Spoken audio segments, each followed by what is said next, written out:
Olá, vamos tratar hoje um pouco sobre o extrativismo e os recursos da natureza, né? Nós temos o extrativismo animal, extrativismo vegetal e o extrativismo mineral.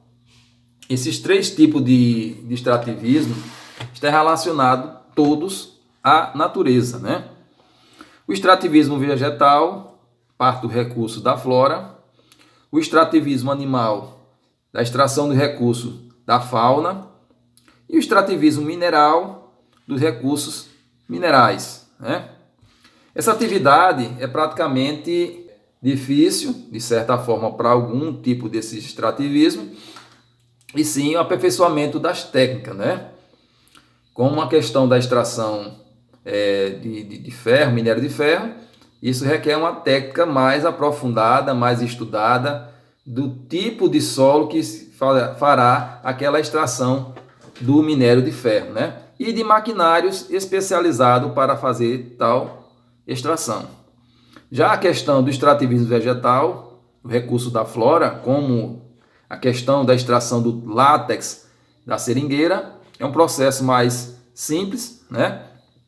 Porém, requer um tempo para fazer tal processo.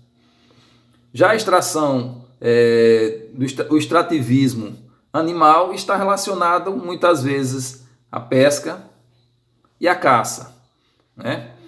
Esse tipo de extrativismo, quando planejado, quando dentro das normas ambientais, é uma prática normal e de bons recursos para a população. Agora, de forma desenfreada e com animais silvestres, isso é uma prática irregular e que não pode ser feita, viu, gente?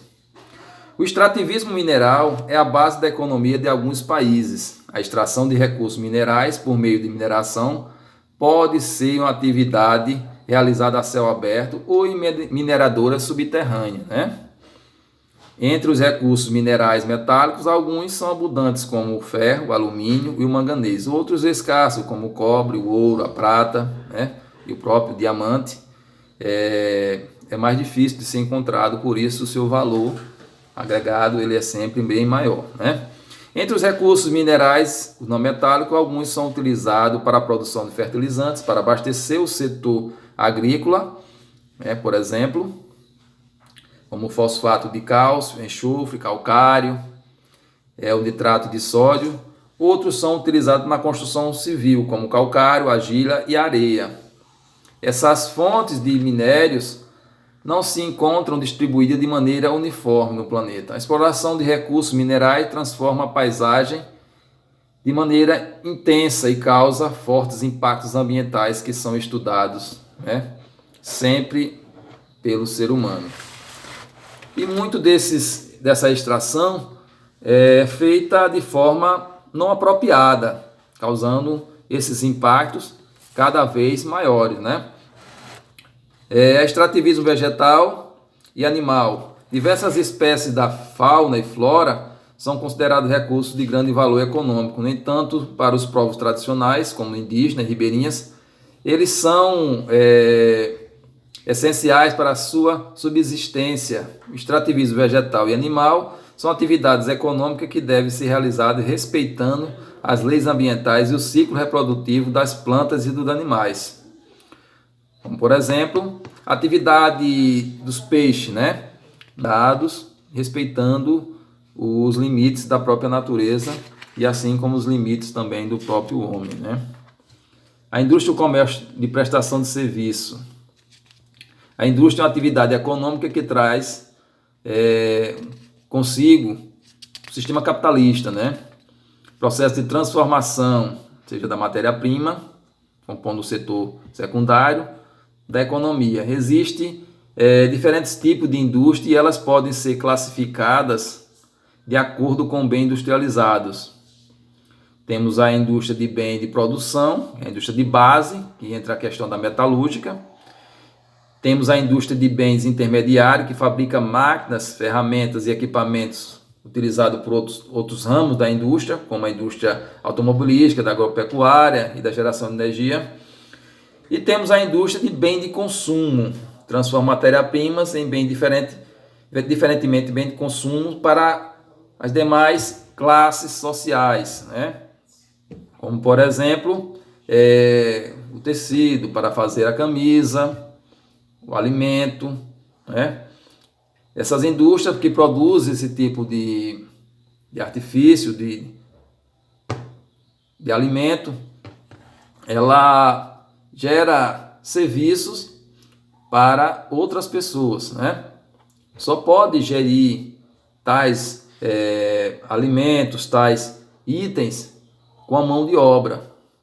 Toda fábrica, mesmo que seja boa parte mecanizada, precisa também da mão de obra humana para fazer algumas tarefas e alguns procedimentos. E com isso, o escoamento da produção vai para o quê? Portos, aeroportos, né? E também gerido para o comércio. Nesse comércio consiste a venda do produto, né? Seja o supermercado, seja para a própria prestação de serviço, que é o fluxo da mercadoria, o fluxo do serviço, que adentra desde um ar-condicionado que deu defeito, chama o técnico que vai fazer aquela manutenção. Isso é a prestação de serviço, a venda de hora trabalhada, né? E já no questão do comércio, o outro que vai comprar a peça para consertar o ar-condicionado e assim sucessivamente. Esse ciclo que vai abastecendo e dando suporte para as famílias, né? Já na questão do extrativismo e sustentabilidade, existe também vários outros tipos de ramificação, como o artesanato, que está relacionado ao extrativismo, né? Seja para tecer uma bolsa de palha, seja um chapéu de palha. Isso ali precisa da fibra de determinada árvore para fazer tal coisa, né? E eles sabem qual a época de retirar aquela fibra para poder gerir e desenvolver tais artifícios e tais modelos de peças que são encomendadas, não é isso?